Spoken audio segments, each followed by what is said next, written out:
Hello दोस्तों, welcome to study with Yogesh and Keshav. So आज हमारी जो वीडियो है इसमें हम डिस्कस करेंगे 3 जुलाई 2021 के current affairs and with explanation. So चलिए बढ़ते हैं वीडियो की ओर। तो देखिए, जिस तरीके से हम हर बार एक जीएस बेस्ड क्वेश्चंस पूछते हैं, तो इस बार जो क्वेश्चन है वो ज्योग्राफी से रिलेटेड है और वो बहुत ही एक सिंपल क्वेश्चन भी है बट एक टिपिकल क्वेश्चन है जिसमें अगर आपको कंसेप्ट की नॉलेज क्लियर होगी तो आप इस क्वेश्चन का आंसर बहुत आसानी से दे पाएंगे। सो क्वेश्चन है, on 21 June the sun does not set below the horizon at the Arctic Circle, does not set below the horizon at Antarctic Circle, shines vertically overhead at noon on equator या shines vertically overhead at the Tropic of Capricorn। तो इसका answer मैं आपको video के and में दूंगा, तब तक आप इसका आंसर सर्च कीजिए, पता कीजिए। तो चलिए बढ़ते हैं हमारे करंट अफेयर्स की ओर। द फर्स्ट जो करंट अफेयर है that is recently the 7th edition of Indian Ocean naval symposium IONS was hosted by which nation। सो किस नेशन ने इसे होस्ट किया है? Indian Ocean naval symposium. नाम से ही पता है कि इंडियन ओशियन के आसपास लगने वाली जो कंट्रीज़ हैं वो इसमें पार्टिसिपेट करते होंगे। तो इस बार 2021 की ये किसने होस्ट किया है? So options are A India, B France, C UAE या D Sri Lanka. The right answer is France. देखियो, ये बाइनल इवेंट है जो कि स्टार्ट किया था इंडियन नेवी ने 2008 में। सो फर्स्ट इसकी जो सिम्पोजियम हुआ था वो 2008 में हुआ था इन इंडिया। एंड IONS ये इंडियन ओशन रीजन में जो मैरीटाइम एक्सरसाइज है उसको बढ़ाना, वहाँ की रीजनल सिक्योरिटी को बढ़ाना, और ये इंडिया के लिए काफ़ी वैल्यूबल भी है। बट यहाँ पे एक ऑप्शन या क्वेश्चन अराइज होता है कि फ्रांस जो है वो तो हमारा वेस्ट यूरोप में पड़ता है, तो वो कैसे इस बार जो है या इसका मेंबर है? देखिए, यहाँ पे अगर आप इस तरीके से इंडिया को देखेंगे तो यहाँ पे आपका अफ्रीका है, तो यहाँ पे एक है मेडागास्कर आइलैंड के पास एक आइलैंड है यहाँ पे जिसको हम बोलते हैं रीयूनियन आइलैंड। तो ये रीयूनियन आइलैंड जो है ये फ्रांस के अंडर है। तो यहाँ पे ये कंडक्ट किया गया, मतलब ये कंप्लीट कहाँ हुई है? रीयूनियन आइलैंड्स में। और ये कौन से ओशन का पार्ट है? इंडियन ओशन का पार्ट है, ये आपने ध्यान में रखना है। और रीयूनियन आइलैंड जो है वो किसके अंडर है? फ्रांस के अंडर है, इसको आपने ध्यान में रखना है। तो चलिए बढ़ते हैं नेक्स्ट क्वेश्चन की ओर। Which one of the following countries not a part of leaf coalition? Leaf coalition, so ठीक है, फुल फॉर्म जो लीफ की वो क्या है? lowering emission by accelerating forest finance, lowering emission by accelerating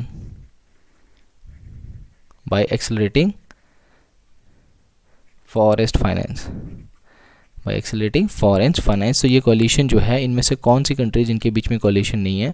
option A India, B USA, C UK or D Norway. So the right answer is India. ठीक है, तो India is not the part of leaf coalition. ये recently अभी climate summit हुई है, climate meeting हुई 2021 में, जिसमें इन तीनों देशों ने एक तरीके से, it is one of the largest public private, मतलब पब्लिकली भी है, प्राइवेट एफर्ट भी है, जिसमें जो हमारे ट्रॉपिकल फॉरेस्ट हैं, ठीक है, उनको बचाना है। और उसके लिए कम से कम कितना पैसा फाइनेंस, यहाँ से आपने देखा होगा फॉरेस्ट फाइनेंस, जिसमें इन ट्रॉपिकल फॉरेस्ट को क्या करना है? बचाना है। अगर आप अर्थ को देखेंगे इस तरीके से तो सेंटर में क्या आता है आपका? इक्वेटर, एंड देन आपका आता है ट्रॉपिक ऑफ कैंसर। ठीक है, ट्रॉपिक ऑफ कैंसर आता है, एंड देन आपका आता है ट्रॉपिक ऑफ कैप्रिकॉर्न। ठीक है, सो ट्रॉपिक ऑफ कैप्रिकॉर्न और ट्रॉपिक ऑफ कैंसर, इनके बीच का ये जो रीजन होता है इसको ट्रॉपिकल रीजन कहा जाता है जनरली। सो इन रीजन्स में जो देखो गर्मी बहुत ज़्यादा होती है, मैंने पिछली वीडियो में भी एक वीडियो में बताया था आपको कि जहाँ पे गर्मी ज़्यादा होती है वहाँ बायोडाइवर्सिटी बहुत ज़्यादा होती है। तो यहाँ पे आपको फ्लोरा एंड फ्लोरा दोनों बहुत ज़्यादा मिलेंगे, तो इस रीजन को प्रोटेक्ट करना बहुत ही इंपॉर्टेंट है। तो ये एक इनिशिएटिव या कोलिशन स्टार्ट किया गया है। चलिए नेक्स्ट बढ़ते हैं। नेक्स्ट हमारा जो करंट अफेयर है, recently Indian Railways has opened the first movable freshwater aquarium at which railway station? So options are Chennai railway station, Bengaluru railway station, New Delhi railway station या Visakhapatnam railway station। So right answer is Bengaluru railway station। देखिए, Bengaluru city जो railway station है, Krantiveera Sangolli रयाना railway station भी कहते हैं, और ये पहला स्टेशन है इंडिया में जहाँ पे movable fresh water tunnel aquarium खोला गया है। तो एक्वेरियम जो है एक्चुअल में किसने खोला है? Indian railway stations development corporation limited ने इसको खोला है with collaboration with HNI aquatic kingdom.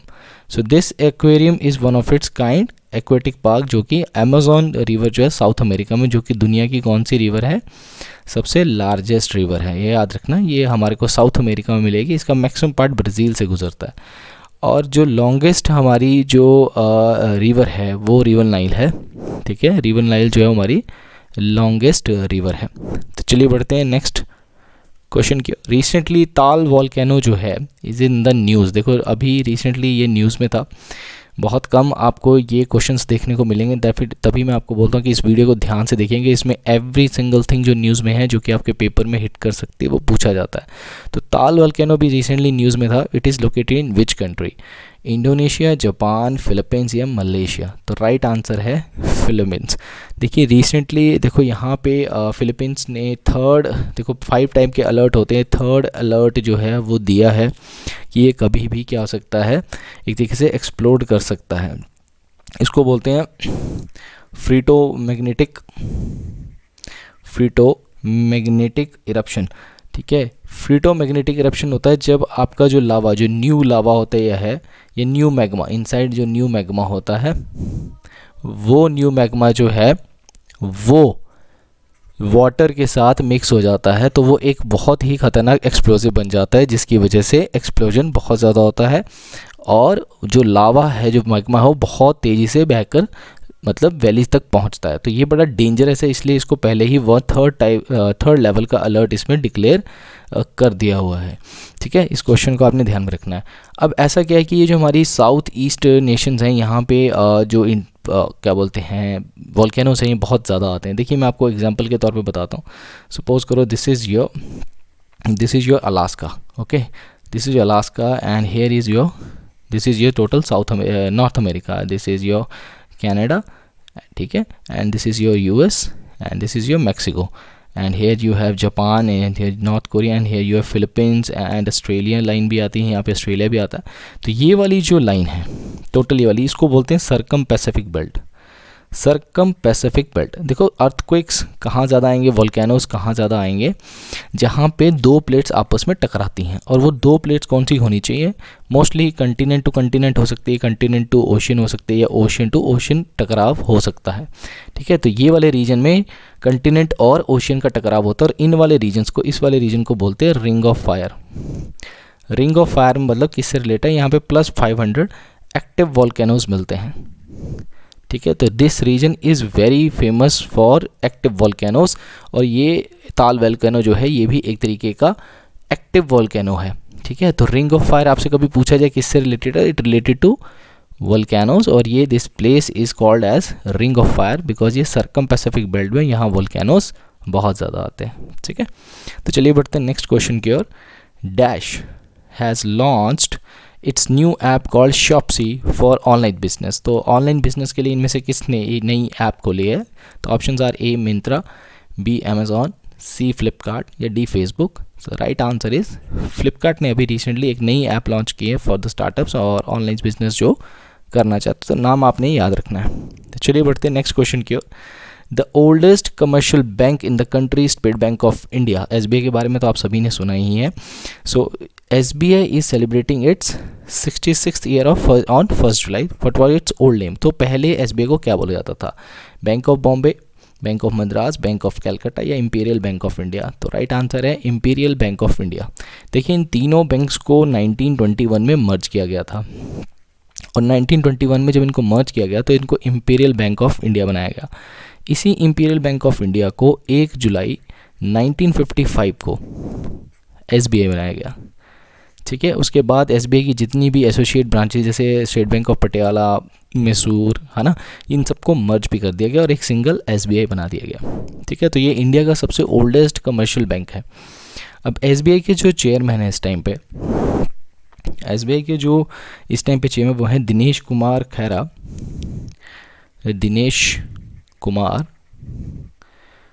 Khaira, ठीक है। इसका हेडक्वार्टर मुंबई में है और फाउंड कब हुआ ये मैंने आपको बताया 1 जुलाई 1955 को। तो चलिए बढ़ते हैं नेक्स्ट क्वेश्चन की ओर। Sea Breaker missile operating system जो है ये किसका है या किसने अनवील किया? Which country is unveil it?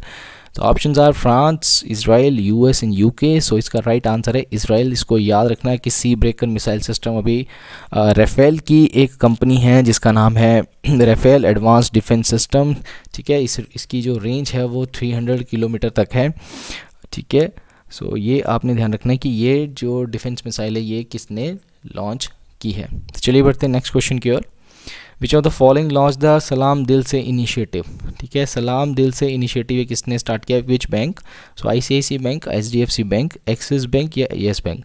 So right answer है इसका HDFC बैंक ने इसको स्टार्ट किया सलाम दिल से, जिसमें ये क्या कर रहे हैं, they show gratitude to doctors जिन्होंने टायरलेसली हमारी इस पेंडेमिक कोविड-19 पेंडेमिक में काफ़ी अच्छे से काम किया और लोगों को दिल से मतलब लोगों की हेल्प किया है। तो उसके लिए एक ट्रिब्यूट डॉक्टर्स को अक्रॉस द कंट्री जितने भी डॉक्टर्स हैं उनको एज ए ट्रिब्यूट दिया है सलाम दिल से। तो ये क्वेश्चन आ सकता है आपको कि डायरेक्टली आपसे पूछ लिया जाए ये इनिशिएटिव किसका है। चलिए बढ़ते हैं नेक्स्ट क्वेश्चन की ओर।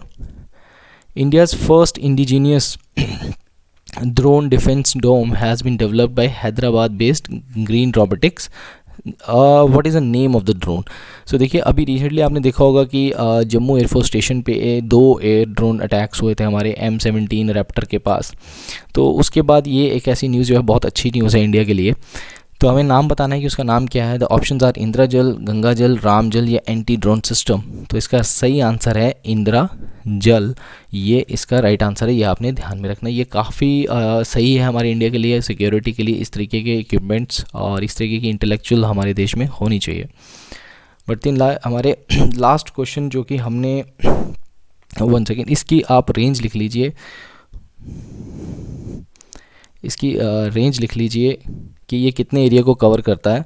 1000 to 2000 स्क्वायर किलोमीटर एरिया को ये कवर करता है। और ये किसने बनाया है ये आपने ध्यान में रखना है, हैदराबाद बेस्ड ग्रीन रोबोटिक्स ने इसको बनाया। तो चलिए हमारा क्वेश्चन जो कि हमने स्टार्टिंग में आपसे पूछा था कि ऑन 21 जून, देखो 21 जून पहले तो आपने ध्यान रखना है कि नॉर्दर्न हेमिस्फीयर में ये लॉन्गेस्ट डे होता है, ठीक है। ये अभी गुजर चुका है, लॉन्गेस्ट डे होता है, इसको हम समर सोल्टाइस भी बोलते हैं, ठीक है, समर सोल्टाइस, ठीक है। इस दिन क्या होता है हमारे नॉर्दर्न हेमिस्फीयर में लॉन्गेस्ट डे होता है। तो उस टाइम पे क्या होता है, does not set below the horizon at the Arctic Circle, does not set below the horizon at Antarctic Circle, shines vertically overhead at noon on the equator या shines vertically overhead at the Tropic of Capricorn. तो देखिए जब हमारा सन जो होता है, देखो हमारी अर्थ टिल्ट है, तो उस झुकाव के कारण क्या होता है कि हमारी अर्थ पे सीजन्स आते हैं, ठीक है। सीज़न का सबसे मेन कारण क्या है कि हमारी अर्थ जो है वो 23.5 डिग्री जो है वो ईस्ट की ओर टिल्ट है। अगर आपने ग्लोब देखा है तो आपको ग्लोब से पता चलेगा कि वो टिल्ट है। सो ड्यूरिंग समर्स जब नॉर्दर्न हेमिस्फीयर, ये ट्रॉपिक ऑफ कैंसर जो है, इस पे सन की रेज क्या होती है, मैक्सिमम होती हैं। तो यहाँ पे जो पोल्स होते हैं हमारे, जो हमारे पोल्स होते थे, यहाँ पे कौन सा ऊपर क्या है, आर्कटिक, राइट, नीचे क्या है, एंटार्क्टिक। तो उसमें क्या होता है कि आर्कटिक सर्कल में सन मतलब जो पोल्स होते हैं वहाँ पे 6 मंथ्स का डे होता है और 6 मंथ्स की नाइट होती है, ठीक है। अगर आप आर्कटिक वाले से ऊपर 66 डिग्री से ऊपर जाएंगे तो वहाँ पे ये फील आपको होगा। तो वहाँ पे क्या होता है कि सन जो है वो सेट नहीं होता, does not set below the horizon at the Arctic circle. तो जब कैंसर पे होगा तो आर्कटिक सर्कल पे हॉरिजन पे वो सेट नहीं करेगा, और अगर ट्रॉपिक ऑफ कैप्रिकॉर्न पे होगा, ठीक है, तब वहाँ पे एंटार्क्टिक पे वो सेट नहीं करेगा। तो राइट आंसर इसका क्या है, does not below the horizon at the Arctic circle, ठीक है। So that's all from the today's session. So next session में हम जल्द मिलते हैं, तब तक के लिए thank you very much and all the best.